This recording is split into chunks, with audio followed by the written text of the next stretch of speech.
Welcome back, YouTube. I have a special video for you guys today. I'm at my friend Courtney's house, and he's going to show me a couple of fragrances that I asked him to select. He's going to pick his top 10, or maybe not so top 10, but stuff that he highly recommends and wants everyone to check out. But this will be the start of a series where I'm going to be showing people around this, or people's collections from around the city, and just showing you the vast, taste of everyone that I know. I have a pretty big fragrance group here in Austin, so Courtney will be the first one to show. So he's going to start off with his number 10, and I'll let him introduce this fragrance since he knows them better than me. But yes. So this is Chanel Allure Homme. Is this an EDT or the? Yeah, it's an EDT. It came out, I think, like late 90s. Okay. But I think this is just like a perfect signature scent. Mm-hmm. I think this is a must-have in any man's collection at least. It's a scent you can wear day to day in a tuxedo, in my opinion. It just has a sophistication but yet casual kind of feel to it. And this one is, I'm assuming, the citrus-ish, right? Yeah. Yeah. So yeah, this is the original, I guess, so not the Allure Homme Sport or any of the other flankers, because I know this has been kind of one of Chanel's staples for quite a while at this point. But yeah, me and Courtney, we originally met at Labo. We were sharing fragrances, and he showed me one he was wearing. So this was 2 years ago, and we've been meeting up every now and then, talking about all kinds of houses. But one of the topics we always talk about is how Chanel needs a new men's fragrance, which I don't think they haven't released anything since Blue, or the new Blue that just came out, which I personally haven't smelled, but I believe he owns a bottle. So he's a big Chanel fan, from what I remember. So yes, if he's recommending this, let me take a sniff at it. So yeah, if he wants to, yeah, you can spray one. Yeah.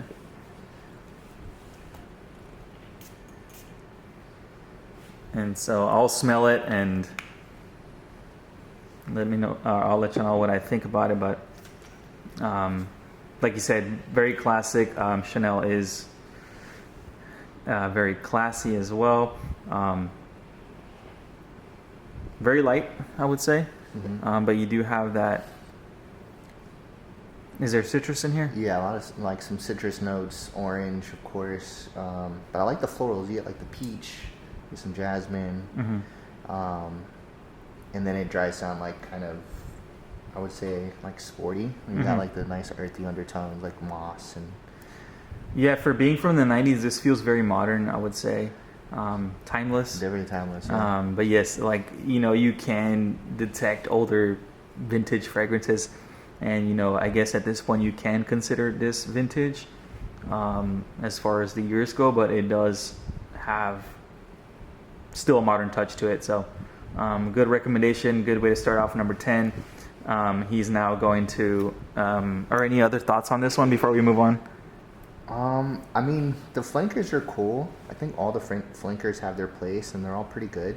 I don't know, but just something about the original, it just has a bit more touch than the rest of like the sports, mm-hmm. in my opinion. So I think that just kind of is this bottle a vintage bottle from the 90s, or is it modern? No, still? I probably got it maybe like 4 years ago or something. Okay, so they're still obviously still producing it and selling it. Maybe, I don't know if Chanel has done any. I guess they did what was it, the new Blue, call it L'Exclusive, or L'Exclusive? Yeah. Okay. Blue L'Exclusive. What concentration was that? That was a Parfum, like an extrait. Okay. Yeah. So maybe some of the old. I think me and him have also been wishing for Encens to get some type of extrait situation or elixir situation, but I would love to see the modern version of Encens. Okay, so moving on to number 9. I'll let him introduce this one as well. I'll take a sniff and he'll show the bottle. Oh, okay. So this is, do you say bergamot or bergamot? I like to say bergamot, personally. Okay. But yeah, this is Bergamot 22 from the Labo. This was definitely probably my first love from the brand. Mm-hmm.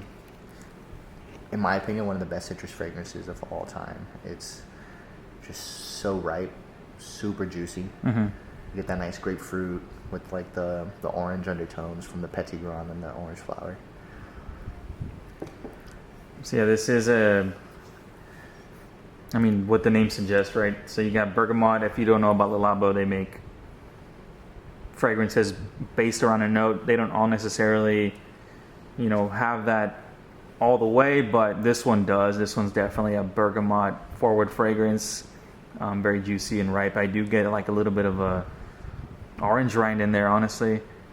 It took me a while. You know what? I got introduced to the Labo 2017, and it took me a while to even smell this one. I hadn't smelled it till like recently when I was in the store, which is kind of crazy because this was a top hit. But if you know me and you know my channel, I like darker fragrances and more resinous and smoky.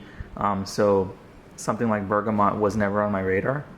But this one is something I would smell. I did buy their city exclusive Citron a couple years ago, which also has that feel to it. But yeah, definitely a good one to have. I know a lot of friends who wear this and who it's their signature fragrance. So great recommendation, very versatile. But yeah, that's Bergamot 22 from Le Labo. Definitely recommend to try that one if you like citrus, yeah. If you want citrus to smell forward. good, smell clean, easy grab. Yes, exactly. It has a special place in my heart personally. I took it to my honeymoon trip in France and Italy, and I wore it I never wear a fragrance like consecutively, and I wore this every day on the honeymoon. And it was amazing. Yeah, definitely an easy grab. Honestly, I do have my own fragrances of that style, and this one is one of those. And it, it's not completely straight citrus. There's probably some other like the petit grain in there to have that texture in there. And just on the blotter, I can tell that it does evolve a little bit over time. Yeah. Right. Yeah, you definitely get more of the cedar, the vetiver, the petit grain, like you said. I had bought this for my dad for Father's Day a few years ago, and I was kind of jealous on how good it smelled on him. The cedar note really popped out, and it got super woody on my father. Yeah, I like that one. All right, moving on to number 8. But again, these are not really ranked. I did have him try to rank the top 3, so we'll see what he decides on that. But these first ones are just kind of recommendations. I have not looked at the bottle yet, but ooh. All right, before he even says anything, I smell a big peach note or apricot. What is this one, and what brand? This is from Fueguia, 1883. And this is Elagio de la Sombra. Okay. Man, this one is a beautiful scent. I recently picked this up. I had a decant for a little bit. Great citrus scent. I mean, you get some nice bergamot, and then iris in there too. Okay. Which just adds to the crisp cleanliness of it. And there's some mimosa as well that adds a nice sweetness. To me, it smells like a strawberry, like lemonade. It's just very refreshing. So what country is this from again? This is Argentina? Argentina. Okay. Yeah, Julian Bedell does all the perfumes. He actually, extracts all most of the botanicals himself. Yes, it says here, right here in the bottle. It's etched in the back, hecho a mano, so made by hand. I guess very similar to Les Indemodables, where they create their own or extract their own oils and stuff like that. Yeah. I would say so. It is. Yeah, he tries to use a lot of the botanicals from that terroir in Argentina and the surrounding countries to really give you that feel. So super unique profiles that don't really smell like anything else, in my opinion. So no peach at all on this one. Not listed at least. Yeah. Yeah, that one. You get a peach. That one's super juicy. It kind of reminds me of a candy, like those Lifesaver gummies that have the sugar, granulated sugar on top. I do get that feel to it, and it is very juicy. And these types of candies are very prominent in Latin America. So maybe he did get some inspiration on that, or maybe just the different gardens around there. But yes, very beautiful, juicy. I do, from my type of style, I do prefer this one over the Bergamote, just because it has. It's addicting. It's very. It's different. I've never smelled one like as realistic as this. I think. Yeah. I love and it. I can tell just by this, smelling this blotter here that this is very high performing. Is it? What's the performance like on this one? I will say it is pretty strong. It is like for being a fresher scent. Mm-hmm. I wore it to this bakery the other day, and the server walked by. Oh, is this the one that they... And they were like, "Oh, I knew that was you. You smell so good. I can smell you everywhere." Mm-hmm. And I was like, "Oh, okay." Like, I didn't know it was pushing like that. But Yeah, it's really good. I love it. So yes, we have 3, I guess, somewhat freshies to start off. yeah, I'm working us up. say we'll see what he comes up with next, but definitely an amazing fragrance from Fueguia. How did you learn about this house again? Let's see. There is I forget the gentleman. I think he's maybe from New Zealand, but he does like some niche fragrance content. But he had shot a video at one of their stores in Milan, and shortly after, I ended up doing a Milan trip. Stopped at the boutique there. Yeah. Oh no, actually, I'm lying. I went to the ones in London first, and then a few years later, I went to the one in Milan. And so I've been keeping up with them for probably the last like 5 years or so. Okay. And I think you told me that they have one in Mexico City as well. So they're kind of all over the world right now. Yeah. All right. Yeah. So I'm probably taking have like 10 locations or so, maybe worldwide. Okay. Yeah, I'm taking a Mexico City trip, so I'm definitely gonna go experience that one. So thank you for that recommendation. And I'm gonna put all of these names in the description because it could probably get a little confusing. So this one is a Balmain, and this one is, what is it called? Sel de Ombre. Okay. Yeah. So yes, definitely some amber in there.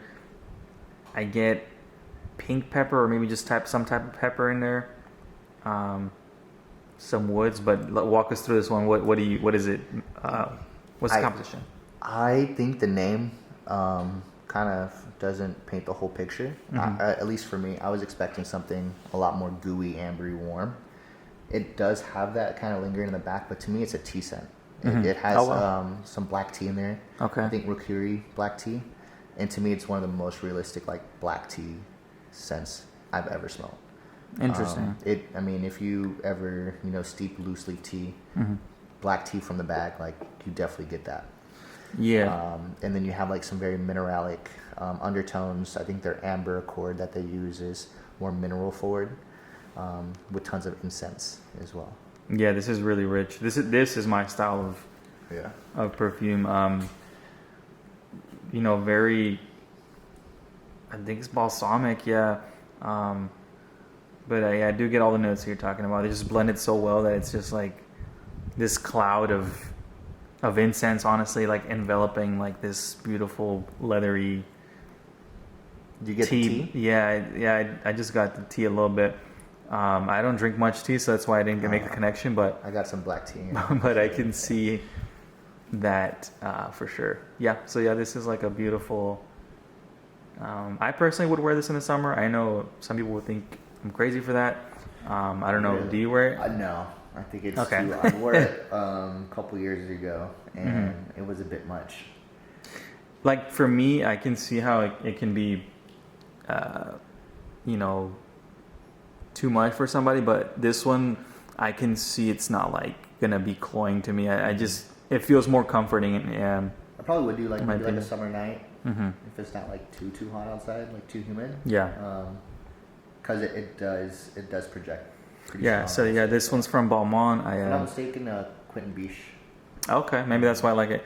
For those not familiar, Quentin Biche is one of my favorite perfumers. I know he gets a lot of hate, but he just makes these experiences that I like. I know some people don't like his use of Akigala wood and other materials, but I personally do enjoy a Quentin Biche creation. I have a bunch of his, and It's no wonder I like this. So this one came out, what, 2 years ago for the Balmain, the new collection? I want to say a relaunch? Yeah, maybe 2024-ish. Yeah, 2 years ago. Okay. Yeah, because I remember this line came out, and it came and went. If you were on it, you got some. If you weren't that into it, it maybe went under the radar. But I know this one came around the time when a lot of brands are doing their exclusive collection. Like yeah. They started jumping on. You got Balmain, Prada, Balenciaga. Yeah. All of those brands kind of all launched at the same time. The Dries Van Noten line came out like maybe a year prior or two. So everyone kind of hopped on and try to jump in and make money off of this, since it is like their way. The markups are so high that it's like a big way to make money. So, but this one's definitely a good creation, I would say so myself. But yes, very beautiful, and I would say mysterious, and very kind of a head turner, honestly. So if someone's gonna smell you, someone's gonna recognize like, hey, that's different. What is that? Yeah, it's like a very regal scent. It almost has like a retro feel to it, with like a modern touch. I'm assuming because all the molecules and the ingredients that they use nowadays, but it does have a retro feel. All right, we're moving on to number 5, and I'm curious to see where he takes us next. And I told him to not show me the bottles until we're doing it. So, okay, never seen this brand before. I've actually never. Is this new to you? Because I've never heard of this one. Like, you I talked got about this. before. When did I get this? I got this a couple months ago, actually. Okay. Yeah, a couple months So ago. explain your thoughts on this and who is it from? Yeah, Bon Parfumeur. I want to say it's a French brand. I had smelled it a couple years ago. I had a client come in and he had the bottle with him, and he's like, "You have to smell this." And I've been thinking about it ever since. Honestly, I'm like, I need to get a bottle. I need to get a bottle. Kept on putting it off. It's a nice chocolatey iris with tons of like rum, coffee in there as well, vanilla, very creamy, like very warm. Yeah, this one's a lot softer than the one that we just smelled. Courtney over here is a huge iris fan, I believe. Yes, definitely my favorite ingredient. Yeah, so that's his favorite note, and me, I like patchouli and oud most recently, but yeah, iris is one of his things, and it is in there. It's blended really well, though. It's like kind of hiding in between everything else. But something that you would wear? I would wear it. I would just try to find I guess a date night would be nice for this. Date night, definitely. This one does feel like it's more close. I don't know about projection, but yeah, this one feels like it's more of a me scent. But I don't know, what's the performance like on something like this one? From what I remember, I haven't even worn it yet, like given a full Properly. wear. I've tried it on, like before going to sleep. It's still there when I wake up. Yeah. It doesn't scream necessarily, but it definitely like has a presence, in my opinion. You know what? Now I'm getting some different notes that I'm smelling the different side of the blotter. It sounds like a coconutty feel, right? Yeah, I get. There's some certain fragrances I get this bubblegum note. Okay. Which I've got like from Le Male Parfum, and today I'm wearing the Andy Tower one that's called Shadid. That one also gives me like this weird hazy bubblegum feel. I don't know what that note is, honestly, but I'm getting this like pink type of feel. I don't know what it is. Okay. Like I said, it could be the iris, but my brain's working like I know this scent, and I just. Well, now that you say pink, it does remind. I don't know if you ever, like in South Texas, they do something called like raspas. Yeah. It's sure. like a snow cone, but they have a leche flavor, and it's usually like a pink syrup. Yeah. But it's like a milk flavored cream with like some spices and or like almost like a rice like flavor to it. That's what it kind of reminds me of a little bit, like that creaminess of like a leche snow cone. Yeah, this is nice. Like I said, very comforting and warm. Would be perfect like in the cold. Honestly, it would kind of keep you cozy. Feels like a nice big warm coat, honestly.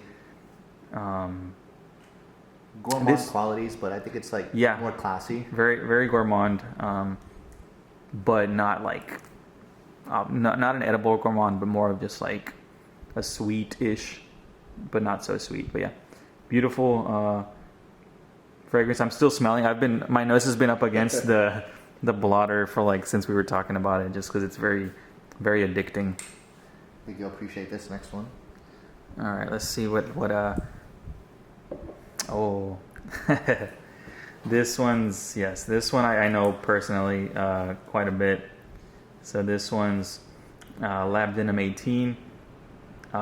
This was one of my first Le Labos actually, right after Vetiver. I had this for a while and then I sold it, and then I regretted it, so I bought it back again a few months later. So yeah, it was that quick. It's one of the ones that I've sold and bought back, just because it's I didn't understand it at the time, honestly. I wasn't ready for this type of fragrance since I was still somewhat new to non-mainstream notes, if you wouldn't say that. Because, I mean, this one is, not mainstream. But yeah, I've made a video on this one for several reasons. It's made by Maurice Roussel, who did... It came out 2007 or 2006? 2006, yeah. Okay, so this came out 2006. Musc Ravageur came out in 2000. Same perfumer, similar on paper, but this is a lot cleaner. Yes, but big difference in like actual wearing. Definitely. This one's missing the sweetness of Musc Ravageur, right? What's in Musc Ravageur? The cinnamon, you definitely get more of like the clove. Mm-hmm. I feel like Musc Ravageur is more spicy and it's like a lot more dense. Mm-hmm. Oh, the vanilla, has, like, a lot of freshness to it. There's vanilla in here. I think they messed up, well, not messed up the name, but it could have been called Musk or like Tonka 18, in my opinion. Yeah. Tons of Tonka being up front. Tons of musky notes, in my opinion. You get some cinnamon in there, some vanilla as well, but man, to me, it reminds me of like warm aftershave. Because it's fresh, but yet warm at the same time. This is my favorite Le Labo scent. I think it's highly underrated. Oh yeah, definitely underrated. This one I've worn all seasons, honestly. Perfect for fall, winter if you're normal. If you want to be crazy, you wear this. I've worn this to work a bunch. I've worn this in the heat. But this one, to me, with a lot of Le Labos, they make 180 turns, right? So like you get a certain fragrance for the first half, or 30%, and then it is evolving. And for me, this one, the first half is way different than the second half. The second half, I get this completely dusty vanilla, and it's a lot more dry. I don't know what you get out of it, but when I do get to that point, it becomes a whole different scent. Did you experience that too? Yeah, it gets there's like this dry, like scratchiness. I'm assuming it's from like the civet note that they use in there. The civet could be like kind of like musky, scratchy. Has an animalic feel, but more of an animalic texture, but very clean. Like on the border of animalic in a sense. Yeah, years ago I saw a review about it, and the gentleman referred to it like if you were to smell a cat's fur, like, or if you were like nuzzled up against a cat's fur. Some people get a scent off of that, some people don't, but that's the type of like weird warmth it has, in my opinion. But I don't think that when I'm wearing it, but I do have cats, but I don't think that when I'm wearing it, but I can see how it's this warm, cozy, inviting fragrance. Definitely underrated. So if you've experienced Le Labo, please check this one out. Check it out. And my wife loves it too. She wears it quite often. Yeah.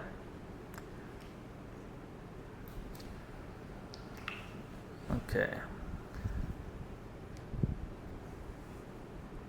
All right. So he's just sprayed the other one on a blotter for me, and okay. So I was gonna say I have a lot of spice in there, with what feels like a citrus top. Like I want to say there's like a weird lime up there, but maybe not.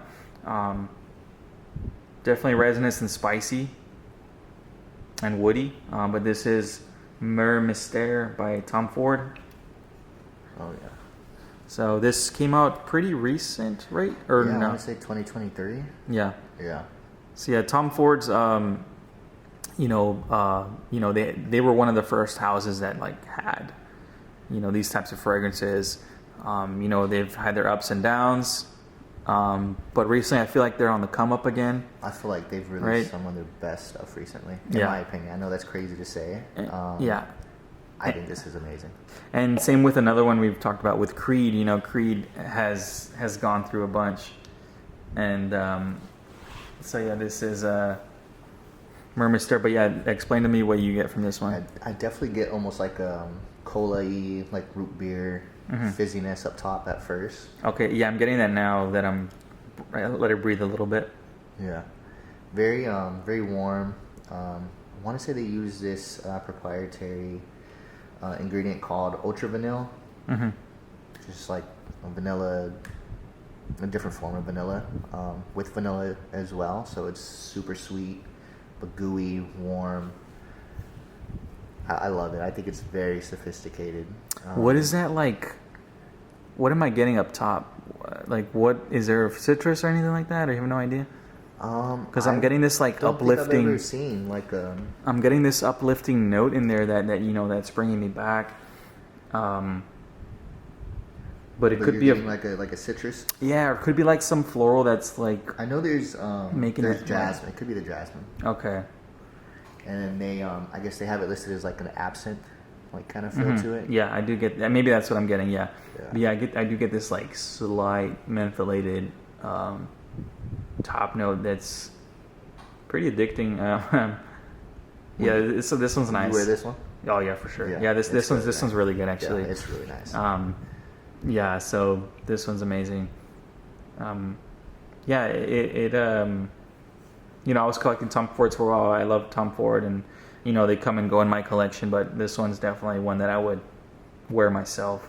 Recently I've been wearing Oud Fleur by them, which was discontinued, which I absolutely love.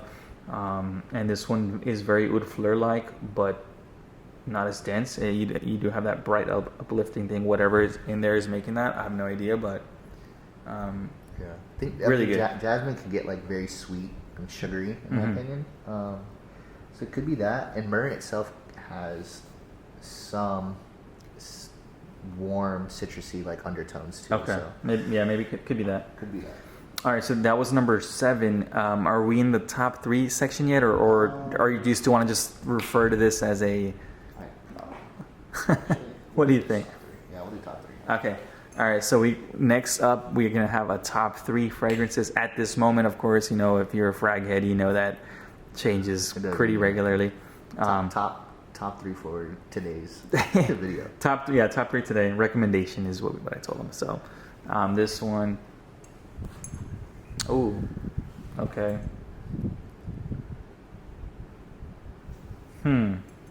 Okay, Van Cleef.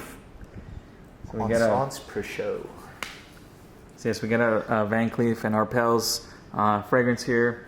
Kind of underrated house, right? As far as perfumes go, of course, they make jewelry and stuff, but you can find this brand, I believe, at Neiman's and some other places, probably like Bloomingdale's, and if that's even still around, and other high-end department stores, because they do this. But this is from the Collection Extraordinaire.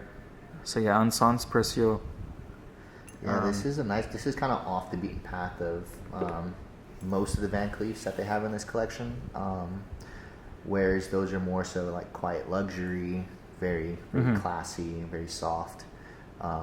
This is a powerhouse. It is strong. It's very smoky, spicy up top. You get like some sharp pink pepper, smoky notes. Of course, the incense and the leather. The leather's very strong in there. Yes. And then the vanilla on the hair is beautiful. Yeah, this is extremely elegant and really well blended. It's hard for me to pick out some notes just because it's blended so beautifully. But the end result is a very regal fragrance, I would say. very classy. So yeah, definitely this is a, you know, if you want to wear this with a suit, you definitely could. Yeah, I mean, yeah, you can dress this up honestly, like quite a bit. Yeah, definitely. I wear this for New Year's Eve party at like a ranch, and it was on me for like 2 days. Mm-hmm. Yeah. Yeah, this is also my type of fragrance. You know, yeah, like leathery and soft, but still has a little bit of a punch to it. And I'm having trouble like with the incense, but it's there. It's just not. I guess it's just not as strong as the incense on these other ones. But maybe they just blend it so perfectly that I can't really detect it that much. But yeah, definitely very not beautiful. like as sharp of an incense as Mm-hmm. like the Balmain. Yeah. Yeah, really nice on that one too. All right, so that was number 3. We got 2 fragrances left on this video, and we'll see what surprises he has for us. Okay. So this is Ombre Eccentrico. Yeah.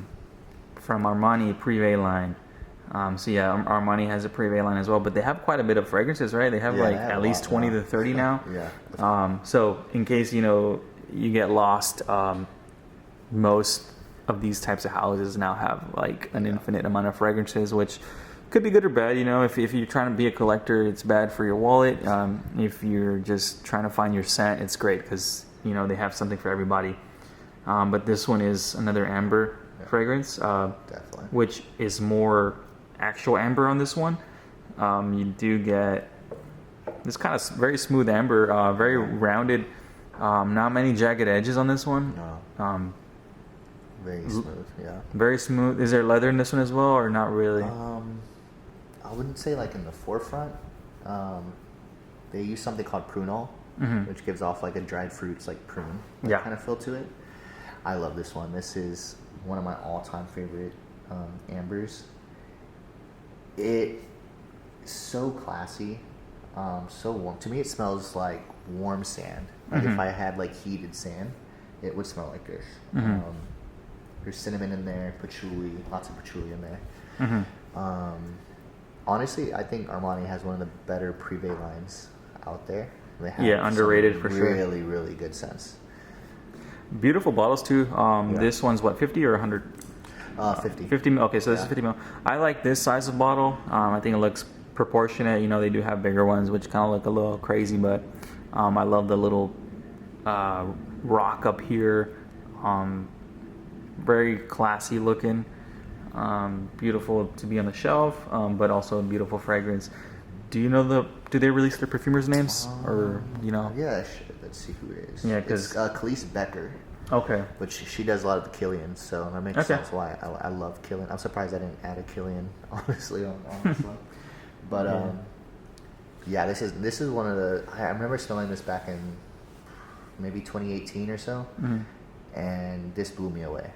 Like, it was amazing. Yeah. When I first met you, you were wearing another Privé. Which one was that again? Do you remember? Was it Queer Majesty, maybe? I don't think it was that one. It was, unless honestly. Oh, a special blend. It was. You know what? I think it was literally this fragrance. Was it? It was this one. Okay. When I first met you, you showed me this. You brought it out from your backpack, and I smelled it, and then we exchanged information at that point. But yes, I remember you were really excited about this one. This was the one. Okay. Yeah. Which is funny. Full circle moment. Yeah, beautiful blend. You know, it feels like you get what you get from the first spray on this one. It feels like it's just like a somewhat linear fragrance. No surprises, but it is really well blended, right? Yeah, very well blended. Yeah. Definitely. All right, we're on to number 1. Literally no idea. Courtney's collection's pretty huge, so I'm sure this wasn't easy for him to pick. Let me see if I know this. Oh wait, I don't know if I know this. Oh wait, yes, I do. Is it Osmanthus? No, it's not Osmanthus. Oh wait, Oud 17? No, not even. Not even a Labo. No. Oh my gosh.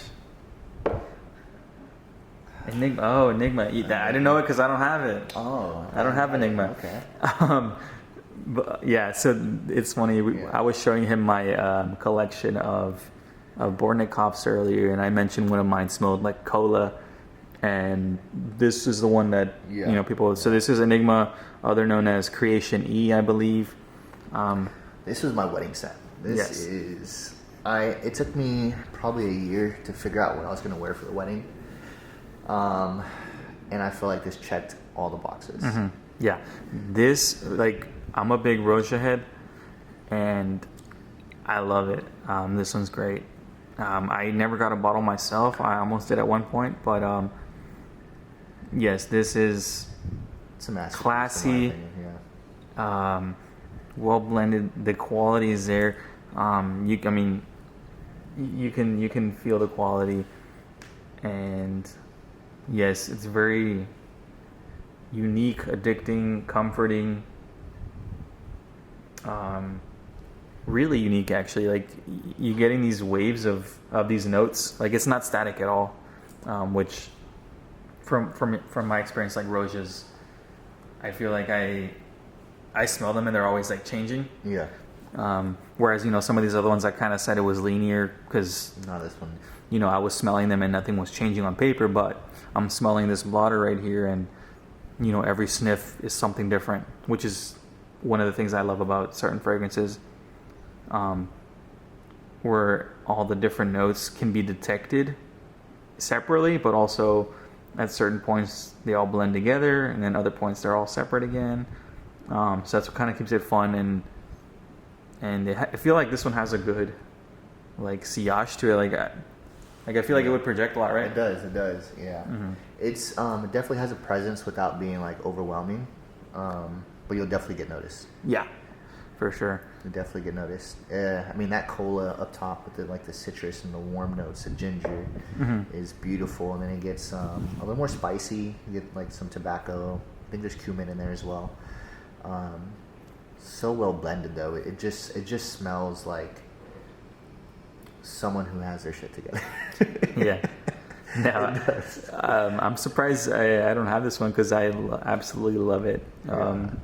I think it's still being made. Yes, It's still being made. Okay. Yeah. So the thing with Roja is, sometimes they get renamed, sometimes they get cut completely.